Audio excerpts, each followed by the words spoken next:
Hey guys, it's Mr. Belk. I just wanted to make a video. The two things we're going to be talking about this week, and we'll finish up this chapter very soon, is we're going to be talking about the graphs of rational functions today. And then tomorrow we're going to start talking about variation. So today, talking about the graphs of rational functions. All rational functions are, you take a rational expression, for example, that we got here. This is actually the graph of y equals 1 over x minus 1. Or 1 over x minus 1 minus 2 outside that fraction. So we've been dealing with fractions and equations, during this chapter. That's what the rational expressions are. Today we're going to talk about what their graphs look like. And their graphs look like this. And their graphs have, let me highlight some things. We're going to be talking about horizontal and vertical asymptotes, and also excluded values. Because there are numbers that will make denominators 0 in these fractions, and because they are fractions on the graphs, there are certain parts of their graphs that look strange. Okay, so what asymptotes are in general is there are points in your graph where your graph flattens out, so where it gets really, really close and it does not cross or a certain line, and those are the horizontal and vertical asymptotes. So let me draw the horizontal and vertical asymptotes on this graph the best I can. Okay, so that red line right there, since it's straight up and down, it's vertical, and these graphs are imaginary lines. This is a vertical. That's the vertical asymptote for this graph. So I'm also going to write the equation for this vertical asymptote, which is what it's going to ask us to find. We're going to find the vertical asymptote, horizontal asymptote, and what's called the excluded value, which you guys have seen before in the past. Vertical asymptote. So I drew this dashed line. I want to look at the place where it crosses the x-axis. It crosses at x equals 1. So that is my vertical asymptote, just x equals 1. It's that equation of that vertical line. Now let me try to draw my horizontal asymptote in here, right there sideways. That is the point where my graph flattens out horizontally, okay? And it happens at -2. So my horizontal asymptote is y equals -2. And make sure you put these in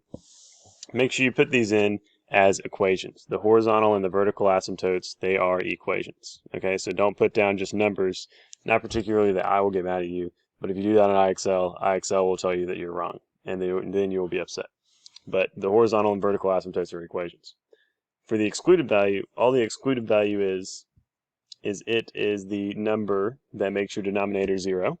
Okay, so what number makes x minus 1 be 0 is 1. And it's also the same as the number from your vertical asymptote. But it, unlike the vertical asymptote, is not an equation. That one does not look very good. It's not an equation, it's just a number. So my vertical asymptote is x equals 1, and my excluded value is just the number 1. Okay? So that's how you can find those things if you're looking at a graph. I would suggest drawing in those lines, or just looking at it and trying to figure out what x and y values they happen at, if you'd like to. Let's talk about how you would find it if you were given an equation. For example, we'll start with this one, 1 over x minus 3.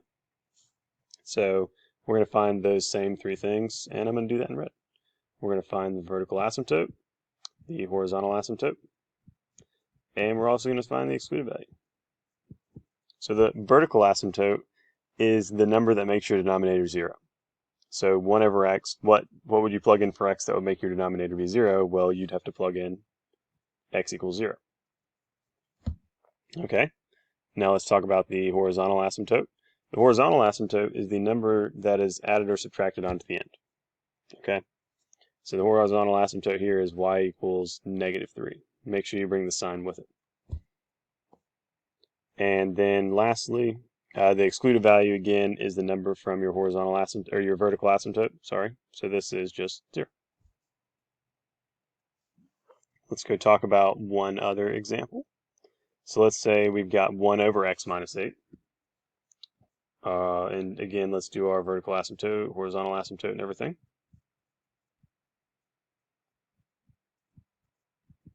Okay, so the vertical asymptote, what number makes that denominator 0? Make sure you don't put -8. It's the number that would make this denominator be 0, so it's actually +8. And you can tell that really the pattern that goes through is if it's x minus 8, you change it to +8. If it's x plus 8, it would be -8.